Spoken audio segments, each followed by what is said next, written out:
Donald Trump एक बार फिर America के राष्ट्रपति बनने की राह पर हैं। भले ही अभी ऑफिशियल अनाउंसमेंट नहीं हुई है, लेकिन चुनाव नतीजों से ये तस्वीर साफ हो चुकी है कि अब अगले राष्ट्रपति डोनाल्ड ट्रंप हैं। दुनिया भर के नेता उन्हें बधाई देने में जुट गए हैं, लेकिन सवाल ये है कि उनके दोस्तों को छोड़कर बाकी नेता क्या सोच रहे हैं, जैसे कि किम जोंग उन, पुतिन और जेलेंस्की। आज के इस वीडियो में हम जानेंगे कि ट्रंप को किस किस से कॉल आई और कौन कौन उनसे दूरी बनाए हुए है। हेलो हाय नमस्कार, मैं हूं गरिमा और आप देख रहे हैं स्विच।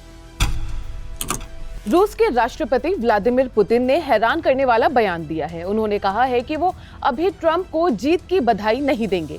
क्रेमलिन की तरफ से कहा गया है कि पहले वो ट्रंप की नीतियों को देखेंगे, फिर बधाई देने पर सोच विचार करेंगे। वैसे लगता है कि पुतिन ने पहले इस्तेमाल करो फिर विश्वास करो नीति को थोड़ा ज्यादा ही सीरियसली ले लिया है। वैसे मीडिया रिपोर्ट्स की माने तो कहा जाता है कि रूस ने पिछले इलेक्शंस में ट्रंप का सपोर्ट भी किया था। पुतिन के लिए ट्रंप का राष्ट्रपति बने रहना फायदेमंद हो सकता है, क्योंकि बाइडेन प्रशासन रूस के खिलाफ कड़ा रुख रखता था। बाइडेन सरकार ने यूक्रेन को आर्थिक और सैन्य मदद देने में कोई कसर नहीं छोड़ी थी, जिससे रूस पर लगातार दबाव बन रहा था। जेलेंस्की का ट्रंप को समर्थन। अब जब पुतिन की बात हो रही है तो यूक्रेन के राष्ट्रपति जेलेंस्की का भी जिक्र जरूरी है।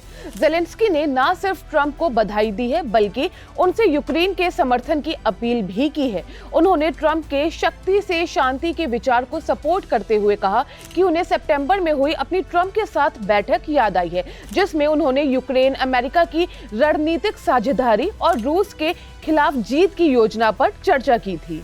वैसे ट्रंप हमेशा से कहते आए हैं कि अगर वो होते तो यूक्रेन में युद्ध कभी शुरू ही ना होता।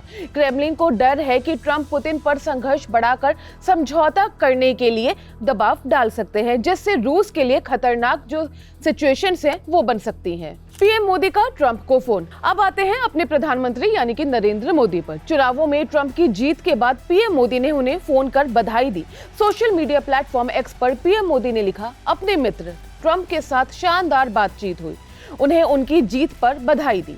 भारत अमेरिका के रिश्तों को प्रौद्योगिक, रक्षा, ऊर्जा, अंतरिक्ष जैसे एरियाज में और मजबूत करने के लिए रेडी हैं। दोनों नेताओं ने इंटरनेशनल पीस के लिए मिलकर काम करने का संकल्प लिया। बातचीत में ट्रंप ने मोदी से कहा कि पूरी दुनिया उन्हें प्यार करती है।